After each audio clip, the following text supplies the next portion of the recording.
جب رمضان آتا ہے تو اللہ سرکش شیاطین کو بند کر دیتے ہیں اور جنت کو ایمان والوں کے لیے سجا دیتے ہیں، اور جنت کو اللہ ایمان والوں کے لیے مزین کر دیتے ہیں۔ یہ کس کے فضائل بیان ہو رہے ہیں؟ رمضان کے، روزے کے نہیں، ابھی رمضان کے، کہ اللہ نے پورے مہینے کو ایک مقام اور مرتبہ بخشا ہے۔ اللہ کے نبی نے فرمایا جب رمضان آتا ہے، رمضان کی پہلی رات سے ہی اللہ کی رحمت آسمان دنیا پہ آ جاتی ہے، اپنے بندوں کے اتنا قریب ہو جاتے ہیں، اور اللہ کی طرف سے اعلان ہوتا ہے کوئی بخشش طلب کرنے والا میں اس کو بخش دوں، ہے کوئی مغفرت طلب کرنے والا میں اس کی مغفرت کر دوں، ہے کوئی ضرورت مند میں اس کی ضرورت کو پورا کر دوں۔ تو پورا مہینہ، رات کو، دن کو اللہ کی طرف سے ایمان والوں کے لیے ندا آتی ہے، اعلان ہوتا ہے۔ حضرت عائشہ رضی اللہ تعالیٰ عنہ فرمایا کرتی تھیں کہ جب رمضان شروع ہوتا، اللہ کے نبی صلی اللہ علیہ وسلم بستر پہ تشریف نہیں لاتے تھے، آپ کا چہرہ متغیر ہو جاتا تھا، آپ اپنے رب کو اتنا یاد کرتے تھے کہ آپ دن بھر عبادت کر رہے، رات بھر عبادت کر رہے، اور شوق اور ذوق سے پورا مہینہ اللہ کے نبی صلی اللہ علیہ وسلم کا عبادت میں گزرتا تھا۔ اللہ کے نبی فرماتے تھے رمضان آتا ہے تو رمضان کا ایک نفل فرض کے برابر ہو جاتا ہے، جو فرض کا ثواب اللہ نفل پہ عطا فرماتا ہے، اور فرض کا ثواب 70 فرضوں کے برابر کر دیا جاتا ہے۔ یہ کس کا مقام ہے؟ یہ کس مہینے میں عبادت کرنے کی فضیلت ہے؟ رمضان کے اندر عبادت کرنے کا جو مقام اور مرتبہ ہے، غیر رمضان میں نہیں ہے۔ اللہ کے نبی نے مستقل پورے رمضان کے مہینے کے فضائل بیان فرمائے، اپنی امت کو آگاہ فرمایا، اپنی امت کے سامنے رمضان کے فضائل بیان فرمائے، تاکہ امت کہیں رمضان کا مہینہ غفلت میں نہ گزار دے، کہیں رمضان میں برسنے والی رحمتوں سے غافل نہ ہو جائے۔ اللہ کے نبی صلی اللہ علیہ وسلم نے ارشاد فرمایا جب رمضان شروع ہوتا ہے تو اس کے جو پہلے 10 دن ہیں یہ رحمت کے ہیں، اللہ کی رحمت برستی ہے۔ دوسرے 10 دن فرمایا مغفرت کے ہیں، اللہ لوگوں کی مغفرت فرماتے ہیں، اور آخری 10 دن جہنم سے آزادی کا اعلان ہوتا ہے۔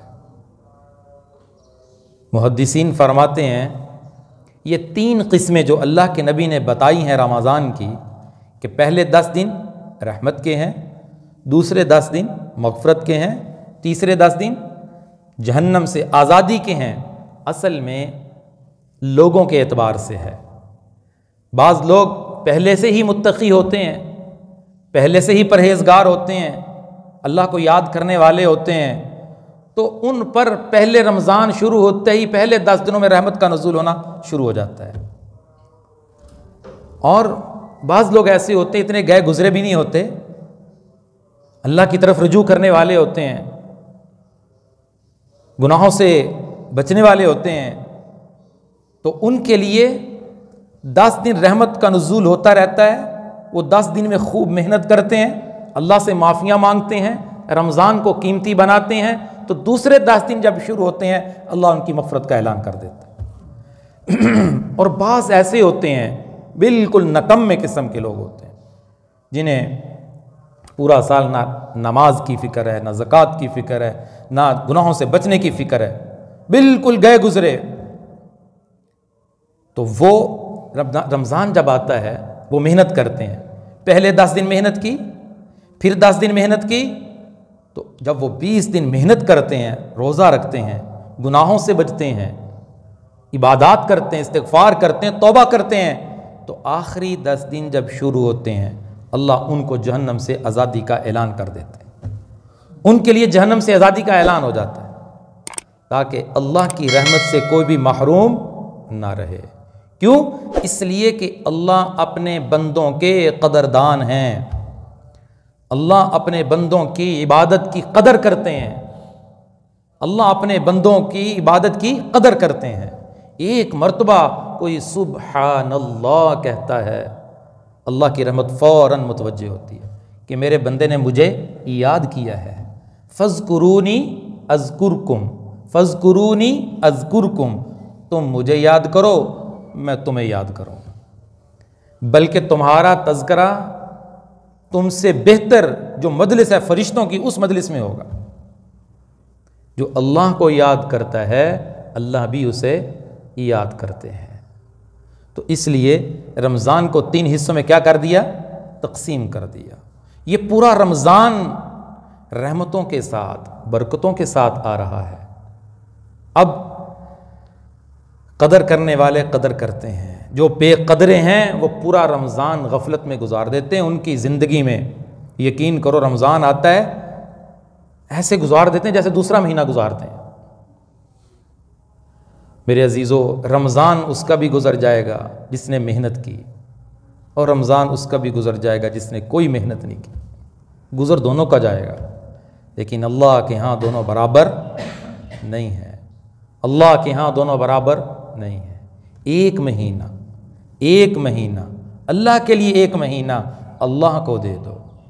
اللہ کے نبی نے فرمایا شہر شعبان، شہری شعبان میرا مہینہ ہے، شعبان میرا مہینہ ہے۔ شہر رمضان شہر اللہ، رمضان کا مہینہ اللہ کا مہینہ ہے، اللہ کا مہینہ ہے، اور اس رمضان میں اللہ تمہارے سارے گناہوں کو معاف کر دیتے ہیں۔ ایک رمضان سے لے کر دوسرے رمضان میں تک جتنے گناہ ہوتے ہیں صغیرہ، اللہ سارے رمضان کو خوبصورت بنانے والے کے لیے معاف کر دیتے ہیں۔ کتنا معافی کا اعلان ہوتا ہے، ایک ایک نیکی عبادت پہ اللہ معافی کا اعلان کر رہے ہیں۔ اذا صام رمضان، جس نے رمضان کا روزہ رکھا، ایماناً ایمان کی حالت میں رکھا، واحتساباً اللہ کو راضی کرنے کے لیے رکھا، غفر لہ ما تقدم من ذنبی، اللہ سابقہ سارے گناہ معاف کر دیتے ہیں۔ من قام رمضان، جس نے رمضان کو قیام کیا، ایماناً ایمان کی حالت میں، واحتساباً اللہ کے لیے کیا، غفر لہ ما تقدم من ذنبی، اللہ اس کے بھی سابقہ گناہوں کو معاف کر دیتے ہیں۔ من قام لیلۃ القدر، جس نے لیلۃ القدر قیام کیا، ایماناً واحتساباً غفر لہ ما تقدم من ذنبی، اللہ اس کے بھی سارے گناہوں کو معاف کر دیتے ہیں۔ اللہ کی رحمت تو آسمان دنیا پہ آ جاتی ہے، اپنے بندوں کے قریب آ جاتی ہے۔ اپنے محبوب سے فرمایا، اے میرے محبوب، جب میرے بندے تجھ سے میرے بارے میں پوچھیں کہ اللہ تعالیٰ کے بارے میں پوچھیں، وَإِذَا سَأَلَكَ عِبَادِي، جب میرے بندے میرے بارے میں تجھ سے سوال کریں، پوچھیں، تو ان کو بتاؤ فَإِنِّي قریب، اللہ اپنے بندوں کے بہت قریب ہیں، بہت قریب ہیں۔ اجیب دعوت الداعی اذا دعان، جب میرے بندے مجھے پکارتے ہیں، جب مجھے بلاتے ہیں، جب دعا مانگتے ہیں، جب ہاتھ اٹھاتے ہیں، اللہ فرماتے ہیں میں ان کی دعا کو سنتا ہوں، قبول بھی کرتا ہوں۔ ایما تدعو فلہ الاسماء الحسنی، تم اللہ کے پیارے پیارے نام، سارے پیارے نام ہیں اللہ کے، ان پیارے پیارے ناموں سے اللہ کو پکارا کرو۔ قل ادعوا اللہ او ادعوا الرحمن، اللہ کہہ کے پکارو، رحمان کہہ کے پکارو، اللہ تمہاری پکار کو سنتا ہے۔ تو رمضان کا مہینہ ایک سیزن ہے، ایک نیکیوں کا سیزن ہے، گناہوں کو بخشوانے کا بڑا ذریعہ ہے۔ کہتے ہیں کہ کسی سے بات کرنی ہے، کسی کے ساتھ زیادتی ہو جائے تو کہتے ہیں ذرا دھیان سے جانا، اس کا موڈ ذرا اچھا ہونا چاہیے، خوش موڈ میں ہونا چاہیے، پھر جا کے بات کرو گے جلدی مان جائیں گے۔ تو اللہ رمضان میں اپنے بندوں کے بڑے قریب آ جاتے ہیں۔ اللہ رمضان میں اپنی رحمت اپنے بندوں پر بارش کے قطروں سے زیادہ برساتے ہیں۔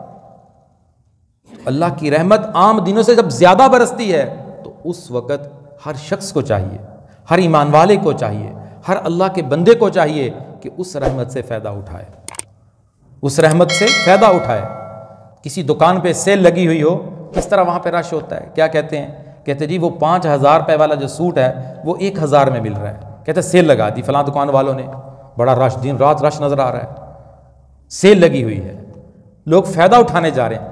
دنیا میں جب فائدہ دیکھتے ہو کہ میرا فائدہ ہے سیل سے چیز خریدنے کا، چیز کی قیمت کم ہو چکی ہے، تو یہ بھی سیل ہے رمضان کا مہینہ، اس میں بھی تھوڑا تھوڑا کرنے سے بڑا ملنے والا ہے، بڑا ملنے والا ہے۔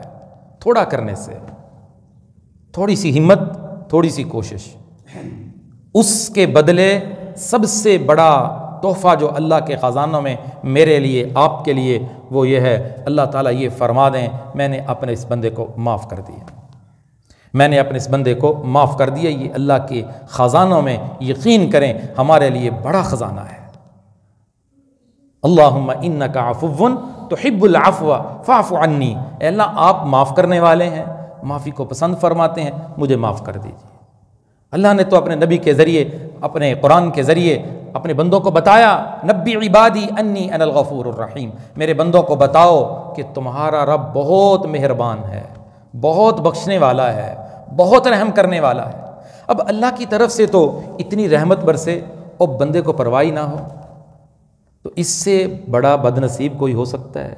کوئی محروم ہو سکتا ہے جس کے لیے اتنے اعلانات ہو رہے ہیں؟ وہ تھوڑا سا آ جاؤ، 11 مہینوں کے گناہ اللہ جلا کر راکھ بنا دے گا، 11 مہینوں کے گناہ اللہ معاف کر دے گا، 11 مہینوں کے گناہ اللہ بخش دے گا۔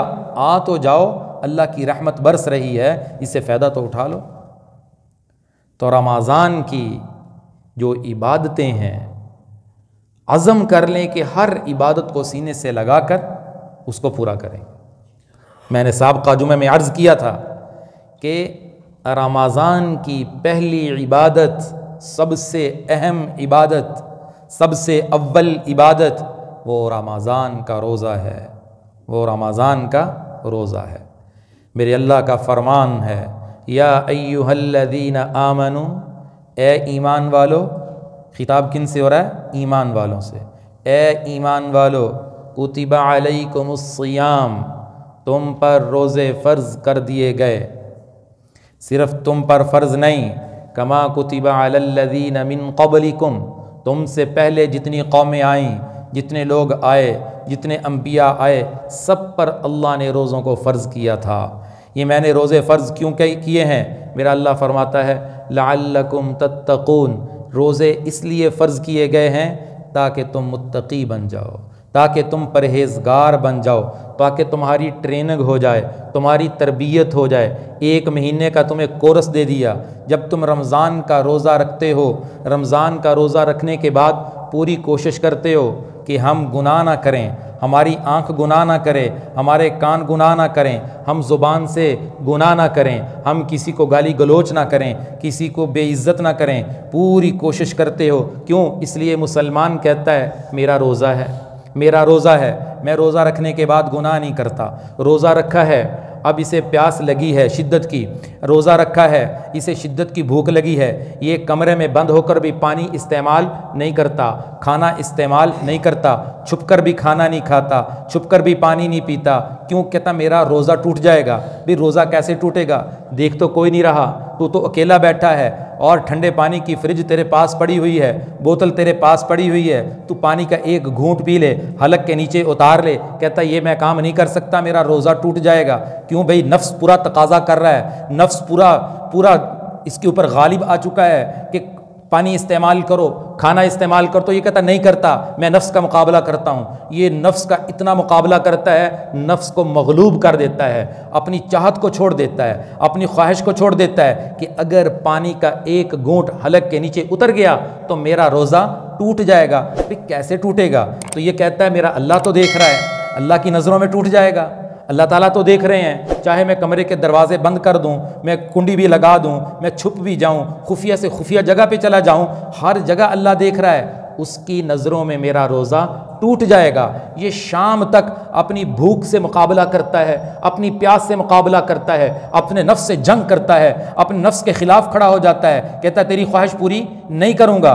شام کو پیاس لگی ہے، بھوک لگی ہے، افطاری کا وقت آ چکا ہے، اب یہ انتظار میں ہے کہ جب سورج غروب ہو۔ میرے اللہ نے فرمایا وَأَتِمُّ الصِّيَامَ إِلَى اللَّيْلِ، تم روزے کو رات تک پورا کرنا ہے۔ اب انتظار میں ہے، افطاری کے لیے بیٹھا ہے۔ اللہ جانتا ہے میرے بندے نے سارا دن اپنے نفس کی مخالفت کی ہے، اس کا مقابلہ کیا ہے، اسے بھوک لگی کھانا نہیں کھایا، اسے پیاس لگی اس نے پانی نہیں پیا، اب افطاری کا وقت آ پہنچا ہے، اب یہ انتظار میں ہے کب سورج غروب ہوتا ہے تو میں پانی حلق کے نیچے اتارتا ہوں۔ اس سے پہلے میرے نبی نے فرمایا یہ روزہ دار اللہ کے ہاں اتنا مقام حاصل کر لیتا ہے، اتنا اللہ کے قریب ہو جاتا ہے، اتنا اللہ کا قرب پا لیتا ہے، جب یہ روزہ دار افطاری سے قبل رب کی بارگاہ میں ہاتھ اٹھاتا ہے، اللہ سے مانگتا ہے اللہ مجھے معاف کر دے، اللہ میری بخشش کر دے، اللہ اس کی دعا کو فوراً قبول کر لیتے ہیں۔ کیوں؟ اس لیے اس نے سارا دن کس کے حکم کو سامنے رکھا ہے؟ اللہ کے۔ چھپ کر پانی پی سکتا تھا، اختیار تھا کہ نہیں تھا؟ کھانا کھا سکتا تھا، قدرت تھی کہ نہیں تھی؟ لیکن نہیں کیا۔ کیوں نہیں کیا؟ اللہ دیکھ رہا ہے۔ تو جب اتنی بڑی اس نے قربانی کی ہے تو اللہ تو چھوٹی چھوٹی باتوں پہ اپنے بندوں کی قدر کرتے ہیں، تو اس نے بڑی قربانی کی ہے تو اللہ اس کی قدر نہیں کریں گے؟ نہیں، ان اللہ لا یضیع اجر المحسنین، اللہ اپنے بندے کے عمل کو ضائع نہیں فرماتے، اللہ قدر کرتے ہیں۔ وکان اللہ شاکرا علیما، اللہ قدر کرنے والے ہیں۔ اس لیے ایک مہینہ اللہ نے اس لیے دیا ہے، روزے اس لیے فرض فرمائے ہیں لعلکم تتقون، تاکہ تم متقی بن جاؤ۔ کیوں؟ اس لیے کہ گناہ اس وقت ہوتا ہے۔ تقویٰ کسے کہتے ہیں؟ تقویٰ کہتے ہیں اللہ کے خوف سے، اللہ کے ڈر سے گناہ سے رک جانا، گناہ سے رک جانا، اللہ کے خوف سے گناہ نہ کرنا، یہی تقویٰ ہے۔ تو گناہ ہوتا ہے جب نفس غالب آ جاتا ہے، نفس کو غلبہ مل جاتا ہے، یہ مغلوب ہو جاتا ہے، گناہ کر بیٹھتا ہے، تو گناہ ہو جاتا ہے۔ تو اس لیے فرمایا کہ ایک مہینہ تمہاری تربیت، تمہاری ٹریننگ ہے کہ جب تم روزہ رکھنے کے بعد اپنے نفس سے مقابلہ کرتے ہو تو پورا سال جب تمہارے سامنے گناہ آتے ہیں، تمہیں گناہ کرنے کی قدرت ملتی ہے، موقع ملتا ہے، تو اس وقت بھی تمہیں گناہ سے بچ جانا چاہیے، اس لیے کہ تمہارے اندر طاقت ہمت ہے گناہ سے بچنے کی۔ ایسا نہیں ہے کہ تمہارے اندر قدرت نہیں ہے۔ روزے کی حالت میں تم نے کیسے اپنے آپ کو بچایا؟ سوال ہے۔ روزے کی حالت میں بھی تو بچایا ہے، پانی استعمال نہیں کیا، تمہیں پتہ تھا پانی استعمال کریں گے گناہ ہے، کھانا نہیں کھایا، کھانا کھائیں گے تو گناہ ہے، نفس سے مقابلہ کیا۔ فرمایا اسی طرح جب تم دنیا کی زندگی گزارتے ہو، تمہارے سامنے گناہ آتے ہیں، تمہیں قدرت بھی مل جاتی ہے، اسباب بھی مہیا ہو جاتے ہیں، اس وقت بھی تمہیں چاہیے اپنے نفس سے جہاد کرو، اپنے نفس کا مقابلہ کرو، اپنے نفس کے خلاف کھڑے ہو جاؤ۔ افرأیت من اتخذ الہہ ہوا، کہ آپ نے اس شخص کو دیکھا ہے، اللہ فرما رہے ہیں، جس نے اپنے نفس کو غلام بنا لیا ہے۔ اس نفس کی وجہ سے انسان بڑی بڑی گمراہیوں میں مبتلا ہو جاتا ہے اور بڑی بڑی اللہ کی نافرمانی کر بیٹھتا ہے۔ تو ایک مہینہ ٹریننگ ہو رہی ہے، فمن شہد منکم الشہر فلیصم، جو رمضان کا مہینہ پائے وہ لازمی روزہ رکھے۔ ہر مسلمان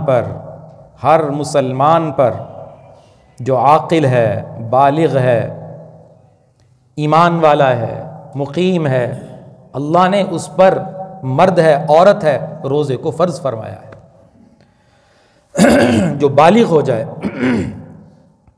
تو بلوغت کی علامات اگر کسی کے اوپر 15 سال سے پہلے ظاہر ہو جائیں تو اس پر بھی روزہ فرض ہے۔ اگر بلوغت کی علامات ظاہر نہیں ہوئیں تو 15 سال عمر ہو چکی ہے، اس پر بھی روزہ فرض ہے۔ بڑے بڑے بچے ہوتے ہیں گھروں میں، 15 سال سے زائد عمر ہے، انہیں روزہ نہیں رکھوایا جاتا، کہتے ابھی بچہ ہے۔ اللہ کا قانون یہ ہے، اللہ کے نبی صلی اللہ علیہ وسلم کی تعلیمات یہ ہیں کہ اس پر روزہ فرض ہے۔ اس لیے فرمایا یا ایھا الذین آمنو، اے ایمان والو، کتب علیکم الصیام، تم پر روزہ فرض ہے، کما کتب علی الذین من قبلکم، جیسے پہلے لوگوں پہ فرض کیے گئے۔ فرض کرنے کی حکمت کیا ہے؟ لعلکم تتقون، تاکہ تم متقی بن جاؤ، پرہیزگار بن جاؤ، تمہاری پورا مہینہ گناہوں سے بچنے کی مشق ہو جائے۔ جب مشق ہو جائے گی تو انشاءاللہ پورا سال تم گناہوں سے بچے رہو۔ صرف روزہ چھوڑنے کی اجازت 2 لوگوں کو ہے، فمن کان منکم مریضا او علی سفر فعدۃ من ایام اخر، جو تم میں سے کوئی بیمار ایسا بیمار کہ جس میں روزہ رکھنے کی طاقت نہیں ہے، اور اگر روزہ رکھتا ہے اس کی بیماری بڑھ جائے گی یا دیر سے درست ہوگی یا جان جانے کا خطرہ ہے یا کسی عضو کے خراب ہو جانے کا خطرہ ہے. یہ کچھ چیزیں ہیں جس میں پوچھنا چاہیے. سر درد کر رہا ہے جی روزہ نہیں رکھا، اس میں اجازت نہیں. معمولی بیماری کی وجہ سے روزہ چھوڑنے کی اجازت نہیں ہے. سخت مجبوری، سخت بیماری کی وجہ سے اللہ فرماتے ہیں تم روزہ چھوڑ دو. پھر کیا کرو، جب رمضان گزر جائے جتنے روزے تم نے بیماری میں چھوڑے تھے ان کو بعد میں قضا کر لو. اسی طرح کوئی سفر پہ جانا چاہتا ہے تو وہ بھی روزہ چھوڑ سکتا ہے، لیکن سفر پہ کب نکلے؟ صبح صادق ہونے سے پہلے جس روزے میں سفر شروع کر دے وہ روزہ چھوڑنے کی اجازت ہے. اگر سفر صبح صادق کے بعد کرنا ہے پھر روزہ چھوڑنے کی اجازت نہیں ہے. اپنے مقام سے صبح صادق سے پہلے سفر شروع کر دے، اس دن کا وہ روزہ چھوڑ سکتا ہے. پھر جتنے روزے سفر میں آئیں گے چھوڑنے کی اجازت ہے. اور ان کی بھی جب رمضان گزر جائے ان کی قضا کی ترتیب بنا لے. فعدۃ من ایام اخر. یہ دو حالتیں ہیں جن میں روزہ چھوڑنے کی اجازت ہے. لیکن آج کل سفر بھی بڑے سہولت والے ہیں. اگر سہولت والا سفر ہے رمضان کا روزہ نہ چھوڑے. میرے نبی نے فرمایا کہ پورا سال رمضان کے روزے کے بدلے میں روزہ رکھے کہ مجھے رمضان کا ثواب مل جائے، رمضان کی فضیلت نہیں مل سکتی. رمضان کے روزے کا ثواب کو نہیں پہنچ سکتا پورا سال روزہ رکھے. ایک روایت میں پوری زندگی روزہ رکھے رمضان کے روزے کے ثواب کو نہیں پا سکتا. اتنا اللہ نے رمضان کے روزے کو قیمتی بنایا ہے. تو اس لیے میرے بھائیوں، رمضان جو آ رہا ہے سب بھائیوں کی خدمت میں عرض ہے کہ نیت کر لیں کہ پورا رمضان تمام روزے رکھیں گے، ایک روزہ بھی نہیں چھوڑیں گے. یہ مہینہ ہم نے اللہ کو دے دیا ہے، خالص اللہ کو دے دیا ہے. اس میں سارے کام کم کر دیں گے اور اللہ کو خوب یاد کر کے اللہ سے اپنی بخشش کروائیں گے، اللہ سے اپنی مغفرت کروائیں گے. اللہ کی رحمت بارش کے قطروں سے زیادہ برسے گی. ہم خوب لطف اندوز ہوں گے، ہم خوب اللہ کی عبادت کریں گے. تو انشاءاللہ یقین سے کہتا ہوں جس نے نیت کر لی اور رمضان کو خوبصورت بنا لیا وہ اللہ کی رحمت کا مرکز بن جائے گا. اللہ کی رحمت اس کے اوپر اترے گی اور اللہ کے خزانوں میں قیمتی انعام مغفرت اور بخشش کا ہے. اللہ اس کی ضرور بخشش اور مغفرت فرما دیں گے، اس لیے کہ اللہ کی رحمت کا نزول ہی اتنا ہوتا ہے. اور بعض لوگ ایسے ہوتے ہیں اتنے بوڑھے ہوتے ہیں وہ روزہ ہی نہیں رکھ سکتے، اتنے بڑھاپے کی حالت میں ہوتے ہیں ان میں طاقت ہی نہیں ہوتی. اسی طرح بعض ایسے مریض ہوتے ہیں جیسے شوگر کے مریض ہوتے ہیں. اس طرح بعض خواتین ہوتی ہیں جو بچوں کو دودھ پلاتی ہیں، انہیں بھی روزہ رکھنے میں شدید تکلیف کا سامنا کرنا پڑتا ہے. تو اگر ایسی بیماری ہے کہ وہ تندرست ہونے کی امید ہے، جیسے میں نے خاتون کا مسئلہ بیان کیا، رمضان کے بعد وہ تندرست ہو جائے گا تو وہ تو ان کے لیے ہے کہ وہ تو قضا کریں رمضان کے بعد.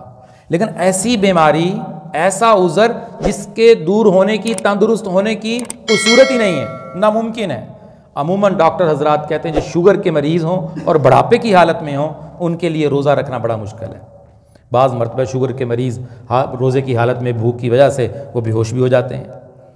تو ایسی بیماری جس میں تندرست ہونے کی امید نہ ہو اس کے لیے اللہ تعالیٰ نے فدیے کی صورت پیدا فرمائی ہے. وَعَلَى الَّذِينَ يُطِيقُونَهُ فِدْيَةٌ طَعَامُ مِسْكِينٍ، کہ وہ کیا کریں، وہ اپنے روزوں کا فدیہ دے دیں. ایک روزے کا فدیہ اگر گندم کے اعتبار سے دیں گے تو 2 کلو گندم یا اس کی رقم ادا کر دیں. کھجور کے اعتبار سے دیں گے تو 3.5 کلو کھجور کی رقم دے دیں. جو کے اعتبار سے دے دیں 3.5 کلو جو. کشمش کے اعتبار سے دیں گے 3.5 کلو کشمش کی رقم ہے. تو ہر ایک کا حساب مختلف ہے. اختیار دیا ہے کہ جس میں جس کی طاقت اور ہمت ہے اس اعتبار سے دے سکتا ہے. گندم کے اعتبار سے اگر فدیہ دیں گے وہ 60 کلو گندم بنتی ہے، تقریباً 6600 روپے، یعنی 6600 روپے اس کے بنتے ہیں پورے رمضان کے روزوں کا جو فدیہ بنتا ہے. اگر ایسے شخص کی طرف سے یا ایسی خاتون کی طرف سے دینا ہے جس کے تندرست ہونے کی امید نہیں ہے، عمومی طور پہ میں نے کہا جو زیادہ عمر میں چلے جاتے ہیں، بوڑھے ہو جاتے ہیں، ان کی یہی کیفیت ہوتی ہے، تو ان کی طرف سے فدیہ دیا جا سکتا ہے. لیکن یہ بات یاد رکھیں فدیہ دینا ہے جب رمضان شروع ہو جائے، پہلے فدیہ دینے کی اجازت نہیں. اگر کسی نے دے دیے وہ ادا ہی نہیں ہوگا. رمضان شروع ہونے کے بعد فدیہ دیا جائے. اللہ تعالی ہمیں رمضان المبارک کی پوری برکات نصیب فرمائے.